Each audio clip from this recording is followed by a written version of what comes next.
Hello everyone, my name is Steve. Welcome to Essay. Today I will tell you about a case that happened in Japan. A girl went up the mountain alone and then disappeared. A few days later her family received a call from the man who claimed the missing girl was with him and asked them to pay a ransom before releasing the girl. However, the strange thing is that the man hurriedly hung up the phone without saying the specific place and time of the transaction. Who is calling? Can the police solve the case successfully? Next, let me tell you the story. The protagonist of the story is named Yamashiki Kojo, born in 1964. Her father is a university professor, her mother is a housewife, and her family of 3 lives in Chiba Prefecture. Chiba Prefecture is located in the southeastern part of the Kanto Plain of Japan.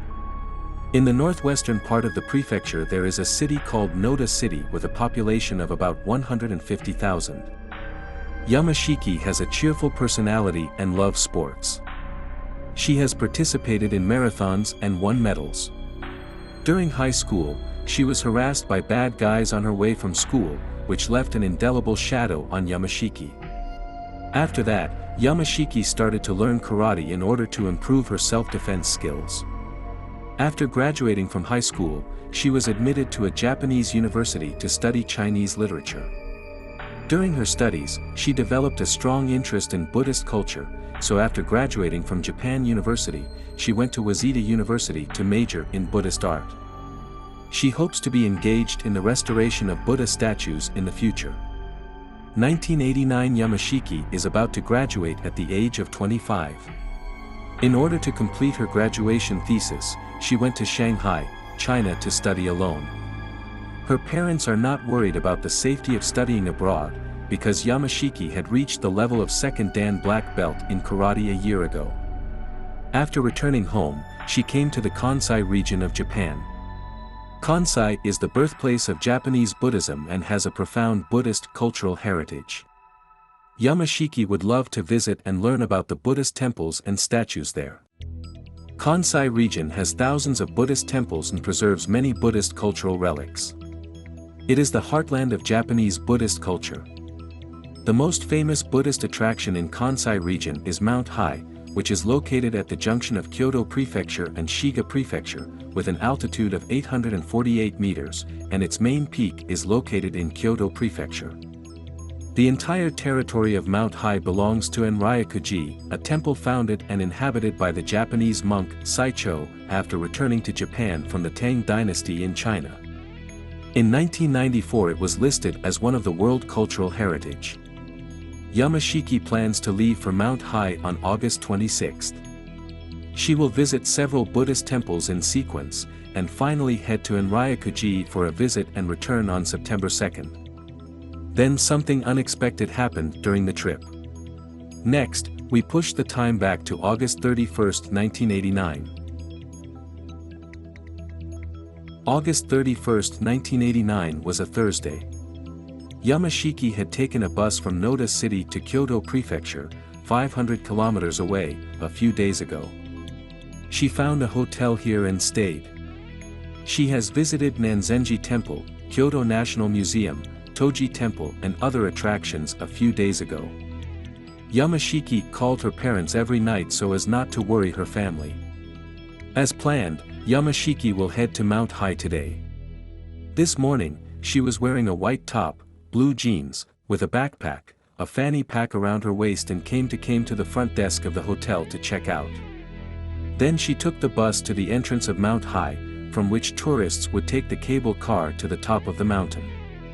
After Yamashiki got on the cable car, there was an elderly couple sitting across from her. When the old couple saw Yamashiki alone, they kindly reminded her to pay attention to safety. The 3 of them got to know each other through chat, and the old couple invited Yamashiki to visit the sites together, and Yamashiki agreed. The main attractions of Mount Hai are divided into 3 areas: East Pagoda, Sakamoto Hanmiki, and Yakuwa. East Pagoda and Sakamoto Hanmiki are relatively close and can be reached in about 15 minutes on foot, while Yakuwa is relatively far away and takes about 1 hour to walk. The three took the cable car to the top of the mountain and walked to East Pagoda together, and then came to Sakamoto Honmiki. After visiting the Sakamoto Honmiki, the three planned to go to Yakuwa. The elderly couple, too old to go that far, invited Yamashiki to ride the bus with them.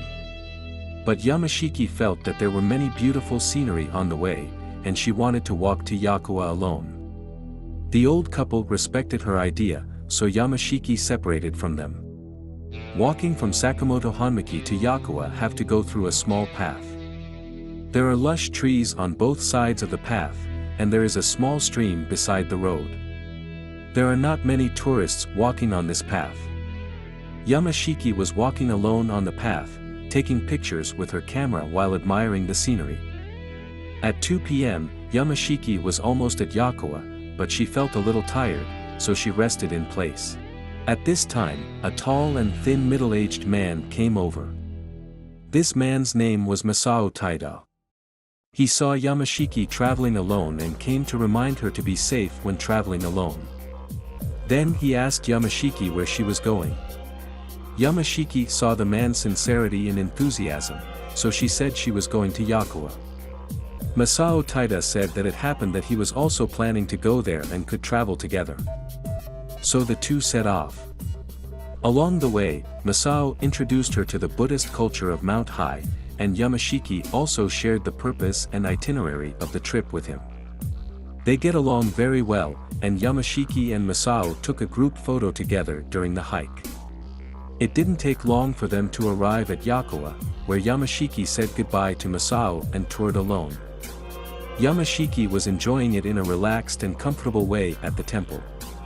Around 4 p.m., Yamashiki walked back the way she came. The time has come to the last day of Yamashiki's itinerary on September 1st. Yamashiki's family did not receive a call from her last night. They were starting to get anxious. They tried to contact Yamashiki, but they couldn't reach Yamashiki by any means. The family felt extremely worried, so they called the police. At 8 a.m. on September 3rd, Yamashiki's mother received a call from a man with a pure Kansai region accent. He accurately named Yamashiki's mother and said, "Your daughter is here with me now, prepare a ransom of 10 million yen, or she will die." Yamashiki's mother tried to keep her composure when she heard this, and she brought a tape recorder to record his voice. The man on the phone seemed to have noticed something, and he said with a strong attitude, "Your daughter will die in this way." Then he ended the call. Yamashiki's mother was very concerned because the man only said the amount of the ransom, but did not say where or when. Yamashiki's mother then contacted the police and handed over the tapes of the call. According to the content of the call, the police believe that the man may call again to negotiate, so they are advised to continue to wait patiently at home. But they waited for days without a call from the man, much to the concern of Yamashiki's family. Police began an investigation into Yamashiki's journey 8 days after she disappeared. Police learned that Yamashiki arrived in Kyoto City on August 26, after which she visited Nanzenji Temple and Rokuharamitsuji Temple. On the way, she also visited an eminent monk and asked him how to carve and restore Buddha statues. She later visited the Kyoto National Museum and asked if there were any vacancies there. She checked out of a hotel in Kyoto on the morning of August 31st, and then called a hotel in Nagoya to reserve a room. Finally she went to Mount Hai. The plan looks like she intends to go to Nagoya after visiting Mount Hai. Police contacted the hotel in Nagoya, and they said Yamashiki did not check in or call to cancel that night. Police speculate that Yamashiki was last seen at Mount Hai. The police then dispatched a large number of officers to Mount Hai to search. Witnesses reported seeing Yamashiki on the road to Yakuwa at 2 p.m. that day. At that time, there was a middle-aged man beside her. They talked happily and looked familiar. Staff at Mount Hai said they saw her in Yakuwa at 2:30 p.m. that day, when she was alone, and have not seen her since. Based on these clues, the police believe that Yamashiki may have disappeared on the way down the mountain. To get to the foot of the mountain from Yakuwa, she can only go back to East Pagoda and then take the cable car down the mountain. From Yokawa to East Pagoda she can walk or take a bus. Police located the bus driver who were on the route that day. He said that the last bus of the day was 2:49 p.m., and there were only a few people in the car at that time. He was pretty sure Yamashiki was not among them. Police then began searching the trail and the area around it. It didn't take long for them to find a backpack by a river 1 kilometer from Yokawa. This backpack is 35 centimeters long and 40 centimeters wide, the zipper is opened, and there is no item in the bag. After investigation, it was confirmed that the backpack belonged to Yamashiki, who may have encountered an accident on the mountain. At 9 a.m. on September 10th, police again launched an extensive search in the Mount High area. They found a Mount High tour booklet by the side of an isolated road, which was likely dropped from Yamashiki's backpack. At 11 p.m., a police officer saw a woman lying on her back 300 meters from the trail. She was covered with some fallen leaves and had no vital signs. The woman's clothes were a little messy, and there was an obvious bruise on her neck. There were no other obvious traumas. Some papers, picture books, crayons and other items were scattered next to the woman. The picture book has a name written on it, Yamashiki. After a forensic examination, it was confirmed that she was Yamashiki, a female college student who disappeared 9 days ago. The cause of death was suffocation, and her body was not sexually assaulted. It is speculated that she was killed on August 31st.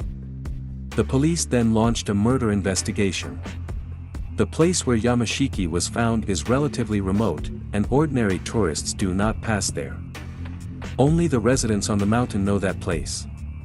Police searched some residents a few kilometers nearby but found no suspicious individuals. However, the police found a tent in the mountains. There were some men's daily necessities in the tent, and there were many instant noodle boxes scattered around. The surrounding residents don't know much about the tents either. Unable to find further clues, police released information on the case and appealed to visitors to Mount High that day for helpful information. Police received a call from a man 13 days after the incident. He claimed he saw the missing girl in Mount High and found a fanny pack. The man who called after a short time came to the police station and said his name was Masao Taida. He then handed the police a clean fanny pack. Masao Taida is very cooperative with the police investigation and can answer any questions. But Masao Taida seemed a little flustered and the police asked him where he found the fanny pack. He first said that the fanny pack was picked up on the road, and later said that it was given to him by someone else, and the answer was very contradictory. This made the police suspicious. When police asked him where he was that afternoon, Masao became hesitant. Police noted that Masao spoke with a genuine Kansai region accent, which was similar to the man's accent on the phone talk to Yamashiki's mother.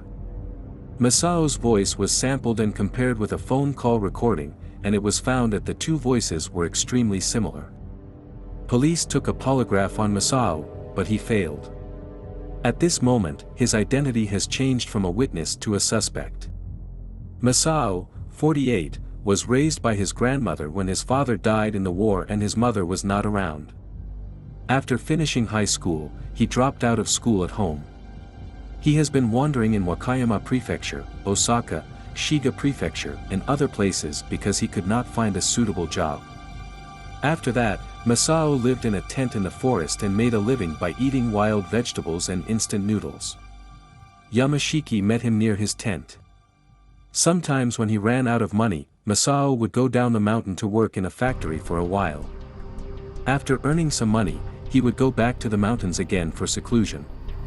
He likes to drink very much.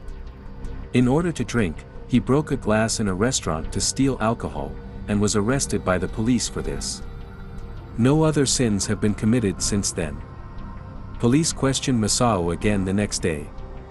Unexpectedly, Masao confessed the crime he had committed after just a few words of chat. Masao had already spent all his money on the day of the crime. Usually he would go down the mountain to find a job, but suddenly it seemed to him that it would be faster to rob and make money. So he planned to attack the tourists who were at Mount High that day. He was looking for a target on the path up the mountain, and suddenly he saw Yamashiki, who was resting. Masao pretends to meet and strike up a conversation with her. Masao quickly gained Yamashiki's trust with his knowledge of Mount High's geographical environment and Buddhist culture. He knew the time of the last bus that would back down the mountain. Yamashiki and he arrived at Yakuwa at 2:30 in the afternoon. After a while, they would definitely miss the last bus back. By then Yamashiki had to walk back to East Pagoda. Then Masao went back to the side of the trail down the mountain and waited. Half an hour later, Yamashiki did appear, and she was surprised to see Masao. Yamashiki then asked if there was a quicker way to get back to East Pagoda. Masao said that there is a shortcut nearby, and the scenery there is also very good, so you can go back by that way. With the previous trust, Yamashiki did not doubt. However, Masao not only wanted to rob at this time, he was attracted by Yamashiki's beauty and had evil thoughts. Masao took her to a very remote deserted path. He grabbed Yamashiki's neck from behind while she was not paying attention, intending to commit sexual assault. He didn't expect Yamashiki to use self-defense, so he didn't succeed. In desperation, Masao took out the bandage in his pocket and strangled her neck with all his strength until she stopped resisting. Masao then threw down Yamashiki's drawings, paintbrushes and manuals and took her fanny pack, backpack and camera. The location of the crime is very remote, and no one usually goes there, so Yamashiki was not discovered quickly. Back in his tent, Masao deleted the photo of the two from the camera, and then took the 39,000 yen and a traveler's check for 100,000 yen from her fanny pack.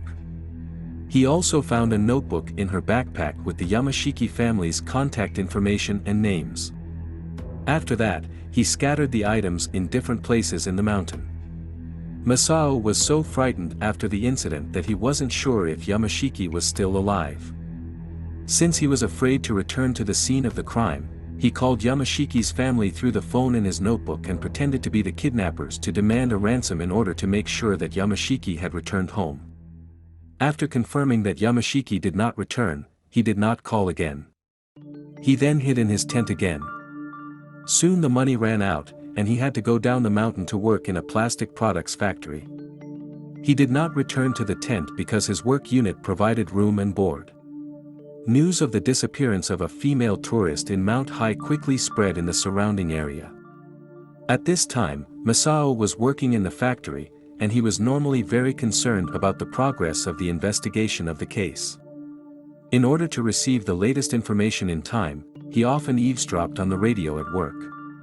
Masao was terrified when the police announced that Yamashiki had been found in the mountains, and he couldn't sleep all night because he was afraid of being a suspect.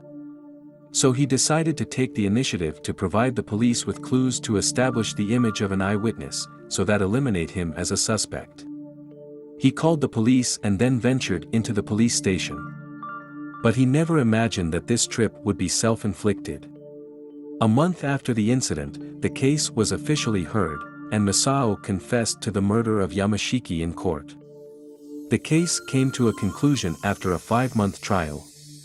The court convicted the defendant, Masao, of intentional homicide and sentenced him to life imprisonment.